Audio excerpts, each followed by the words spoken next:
Mitos atau fakta pasal deodorant? Jom kita cek. Kalau tak banyak berpeluh, tak payah pakai deodorant. Betul ke? Ni mitos. Walaupun tak berpeluh, bakteria ni dapat terbentuk juga disebabkan kerap bercukur ataupun geseran setiap hari. Deodorant bantu lindungi kulit bawah lengan daripada sebarang iritasi sambil mengekalkan kebersihan. Pakai deodorant setiap hari boleh gelapkan kulit. Betul ke? Actually, it depends on the formula itself lah. Contohnya kalau ada alkohol ataupun bahan keras, yes, it will cause irritation to our skin. Tapi kalau ada microhyaluron ataupun vitamin macam dalam Nivea Derma Control ni, yes, dia akan bantu untuk repair dan cerahkan kulit kita. Pakai perfume je dah cukup? Serius lah.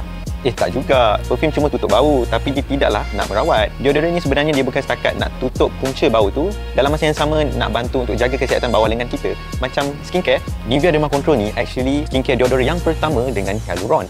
Ada 3 jenis variant untuk perempuan, so you guys boleh pilih lah mana-mana yang korang nak. And untuk lelaki ada 2 jenis variant. Tak kisahlah kalau korang ni jenis badan berbau ataupun banyak berpeluh, bawah lengan pun perlukan skincare. Bila kulit sihat, automatik kita punya keyakinan pun akan meningkat. So guys, jom kita upgrade daripada hygiene ke skincare.